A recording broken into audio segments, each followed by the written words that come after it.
ni aibu kwa watu wote.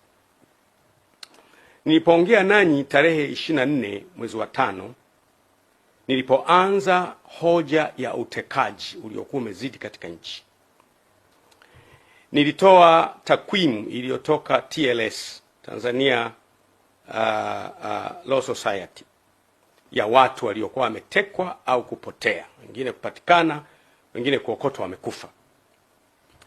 Na sasa ni almost miezi mitano baadaye, utekaji umeendelea, umekuwa wa kutisha sasa. Sasa sio utekaji tena, umekuwa uchukuaji au uvunaji. Imekuwa sasa ni kama mtu anavyochukua kuku kwenye banda la kuku, wakati wowote, saa yoyote, kwa namna yoyote. Mtu yoyote sasa anachukuliwa, si mwanafunzi, sio winga wa Kariakoo, sio padri, sio shehe, sio balozi. Mtu yoyote anaweza kuchukuliwa. Kwa utekaji umekuwa kutisha sana.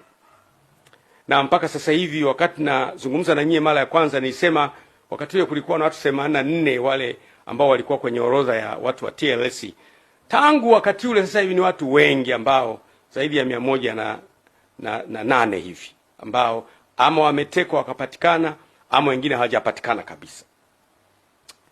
Na kauli zinazotoka kuhusu watu wanaotekwa ni kauli nyepesi sana kuzisikiliza.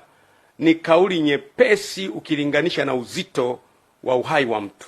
Ndugu zangu, naomba tukubaliane, uhai ni zawadi ambayo Mwenyezi Mungu anatupa, na hakuna mtu mwenye mamlaka ya kupoka uhai wa mtu, hayupo.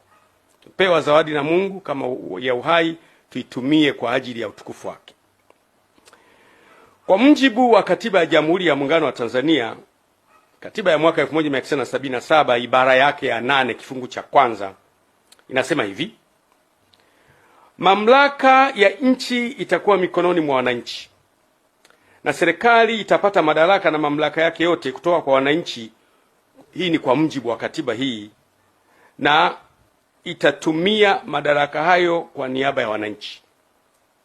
Lakini ibara ya 8(1)(a) inasema mamlaka na madaraka ya serikali ya Jamhuri ya Muungano yatatokana na wananchi, na serikali itapata madaraka yake kutoka kwa wananchi kwa mujibu wa katiba. Tunaona kumbe serikali inapata madaraka kutoka kwa wananchi. Maana yake kisima cha madaraka, the oasis of authority and power in the country, kinatoka kwa wananchi. Sasa kama wananchi hawa wanatekwa, ambao ndio chanzo cha mamlaka, maana yake ni hatari sana. Ndugu zangu, utekaji haukubaliki. Baada ya miezi mitano kuwa nimezungumza kuhusu sikubaliani na utekaji, narudia tena mara nyingine kwa nguvu kubwa kabisa, sikubaliani na utekaji. Kesho kutwa, wiki ijayo, sikubaliani na utekaji na kutoa